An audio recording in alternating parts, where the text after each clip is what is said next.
Hello friends, ഇന്നത്തെ video നമ്മൾ വറുത്തരച്ച ഉള്ളി സാമ്പാറാണ് ഉണ്ടാക്കുന്നത്. അതിനായിട്ട് ഞാനിവിടെ പരിപ്പ് വെള്ളത്തിൽ കുതിരാൻ വേണ്ടി വച്ചിട്ടുണ്ട്. ഇതിനായിട്ട് ഞാൻ തൂവരപ്പരിപ്പാണ് എടുത്തിരിക്കുന്നത്. ഒരു അരമണിക്കൂറിന് ശേഷം നമ്മൾ പരിപ്പ് വേവിച്ചെടുക്കാനായിട്ട് പോവുകയാണ്. അപ്പോൾ ഇതിലേക്ക് നമുക്ക് കുറച്ച് വാട്ടർ ഒഴിക്കണം. ഞാനിവിടെ 1 കപ്പ് വാട്ടറാണ് ഒഴിക്കുന്നത്. നമ്മളിട്ടിരിക്കുന്ന തൂവരപ്പരിപ്പിൻ്റെ മുകളിൽ വാട്ടർ പൊങ്ങി നിൽക്കണം കേട്ടോ. ആ ലെവലിൽ വരെ നമുക്ക് വാട്ടർ ഒഴിക്കേണ്ടതുണ്ട്. ഏകദേശം 1 കപ്പ് വാട്ടർ വേണ്ടി വന്നുള്ളൂ.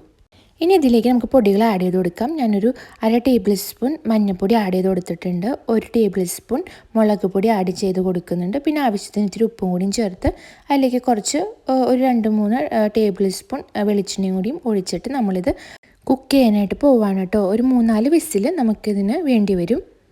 വിഷുവൊക്കെയാണല്ലോ വരുന്നത്, എല്ലാവരും ഒന്ന് ട്രൈ ചെയ്ത് നോക്കണം കേട്ടോ. നല്ല സൂപ്പർ ടേസ്റ്റ് ആയിട്ടുള്ള സാമ്പാറാണ്, ഉള്ളി സാമ്പാറാണ്. നമുക്ക് പെട്ടെന്ന് തന്നെ ഉണ്ടാക്കിയെടുക്കാവുന്നതാണ് കേട്ടോ.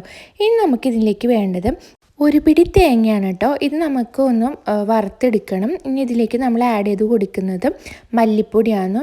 1 ടേബിൾ സ്പൂൺ മല്ലിപ്പൊടിയും കൂടി ഞാൻ ഇതിലേക്ക് ആഡ് ചെയ്ത് കൊടുക്കുന്നുണ്ട്. ഇനി നമുക്കിത് നന്നായിട്ട് വറുത്തെടുക്കണം. കുറച്ച് നേരം ഒരു 5-10 മിനിറ്റ് നമുക്കിത് ലോ ഫ്ലെയിമിലിട്ട് വറുത്തെടുക്കേണ്ടതുണ്ട്.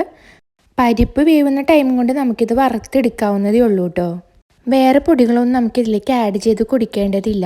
മല്ലിപ്പൊടി മാത്രം മതിയാവും. ഇപ്പോൾ ഏകദേശം എൻ്റെ ഇത് വറുത്ത് വന്നിട്ടുണ്ട്. ഞാനപ്പോൾ സ്റ്റവ് ഓഫ് ചെയ്യാം കേട്ടോ.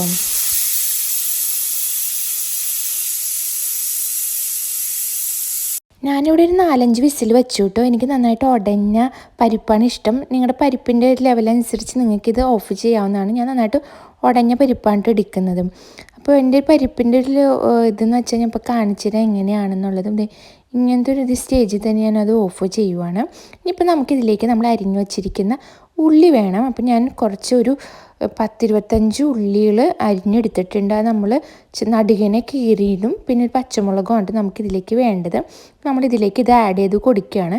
പിന്നെ നമുക്കിതിലേക്ക് വേണ്ടത് ഒരു പീസ് കായമാണ് കേട്ടോ. എനിക്ക് കായം പൊടി ഉണ്ടെങ്കിൽ ആഡ് ചെയ്യാം. ഞാൻ മോസ്റ്റ്ലി പ്രിഫർ ചെയ്യുന്നത് കായത്തിൻ്റെ കട്ട പീസ് ഉണ്ടല്ലോ, അതാണ്. എനിക്കതാണ് ഏറ്റവും കൂടുതൽ ഇഷ്ടം. അപ്പോൾ ഞാൻ അത് ആഡ് ചെയ്ത് കൊടുക്കുക. പിന്നെ ഞാൻ കുറച്ചും കൂടി ഉപ്പിട്ട് കൊടുക്കുന്നുണ്ട്. എനിക്ക് കായം പൊടിയേക്കാൾ കൂടുതൽ ഇഷ്ടം കായം പീസാണ് കേട്ടോ. ഈ കട്ട പീസാണ്. അപ്പോൾ കൂടുതൽ ടേസ്റ്റ് ഉള്ള പോലെ, കറികൾക്ക് ടേസ്റ്റ് വരുന്ന പോലെ എനിക്ക് ഫീൽ ചെയ്തിട്ടുണ്ട്. ഇനി നമുക്കിതൊരു 2-3 വിസിൽ വേണ്ടി വരും. ഞാൻ 2 വിസിൽ ഇപ്പോൾ വയ്ക്കുന്നുള്ളൂ കേട്ടോ. 2 വിസിലിന് ശേഷം നമ്മളിത് ഓഫ് ചെയ്യുന്നതായിരിക്കും. അപ്പോൾ അതിനുശേഷം നമുക്കിപ്പോൾ വറുത്ത് വെച്ചിരിക്കുന്ന നമ്മുടെ തേങ്ങ ഒന്ന് പൊടിച്ചെടുക്കണം. അപ്പോൾ ഞാൻ കുറച്ചുകൂടി വെള്ളം ഒഴിച്ചിട്ട് ഇത് പൊടിച്ചെടുക്കുകയാണ്. അത് നമ്മൾ ഇത് വെന്ത് വരുമ്പോൾ നമുക്കിതിലേക്ക് ആഡ് ചെയ്ത് കൊടുക്കണം. ഇത് ആഡ് ചെയ്ത് കൊടുത്തു കഴിയുമ്പോൾ നിങ്ങൾ കയ്യിൽ വെച്ചൊന്ന് ഇളക്കരുത് കേട്ടോ. ഇതിൻ്റെ ഇത് പിടിച്ചിട്ടൊന്ന് ജസ്റ്റ് ഒന്ന് കറക്കിയെടുത്താൽ മതി. നമുക്കിനി പുളിവെള്ളമാണ് വേണ്ടത്. ഒരു നാരങ്ങ വലുപ്പത്തിലുള്ള പുളി, വാളംപുളിയാണ് കേട്ടോ. അത് ഞാൻ പിഴിഞ്ഞ് ഇതിലേക്ക് ഒഴിക്കുന്നുണ്ട്. ഞാനിനി യൂസ് ചെയ്യുന്നത് സാമ്പാർ പൊടി, ബ്രാഹ്മിൻസിൻ്റെ ആണെങ്കിൽ ബ്രാഹ്മിൻസിൻ്റെ സാമ്പാർ പൊടിയാണ് ഇഷ്ടം. ഞാൻ ചൂടുവെള്ളത്തിൽ അതൊന്ന് കലക്കി ഇതിലേക്ക് മിക്സ് ചെയ്യുന്നുണ്ട് കേട്ടോ. അപ്പോൾ സാമ്പാർ പൊടിയുടെ അളവെന്ന് വെച്ചാൽ ഞാൻ 2 ടേബിൾ സ്പൂണാണ് എടുത്തിരിക്കുന്നത്. കുറച്ച് വെള്ളം കൂടി ചേർത്ത് ഒന്ന് ലൂസാക്കിയിട്ട് ഇതിലേക്ക് ഒഴിക്കുകയാണ്. നന്നായിട്ട് തിളപ്പിച്ചെടുക്കണം. ഇതിൻ്റെ എല്ലാം പച്ചക്കുത്തും മണങ്ങളൊക്കെ പോവേണ്ടതുണ്ട്. തിളപ്പിച്ചെടുക്കുകയാണ് കേട്ടോ.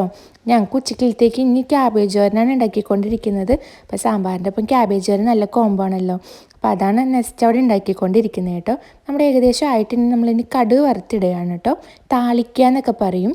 അപ്പോൾ കടുക്, പിന്നെ നമുക്ക് വേണ്ടത് ഉലുവ, പിന്നെ വറ്റൽമുളക്, പിന്നെ കരിവേപ്പില വേണം. എൻ്റെ അടുത്ത് കരിവേപ്പില ഉണ്ടായില്ല. അപ്പോൾ അതിലേക്ക് കുറച്ച് ഒഴിച്ചിട്ട് നമ്മൾ ഇതിലേക്ക് കുക്കറിലേക്ക് നമ്മൾ ഒഴിക്കുകയാണ് കേട്ടോ. അപ്പോൾ ഇത്രയുള്ള നമ്മുടെ സാമ്പാർ സിമ്പിളാണ്. എല്ലാവരും ഉണ്ടാക്കി നോക്കാം കേട്ടോ. വീഡിയോ ഇഷ്ടപ്പെട്ടാൽ ലൈക്ക്, ഷെയർ, കമൻറ്റൊക്കെ ചെയ്യാം കേട്ടോ. പുതിയതായിട്ടാണ് വീഡിയോ കാണുമെങ്കിൽ സബ്സ്ക്രൈബ് ചെയ്യാൻ മറക്കരുത്. അപ്പോൾ ഓക്കെ, ബൈ, സീ യു.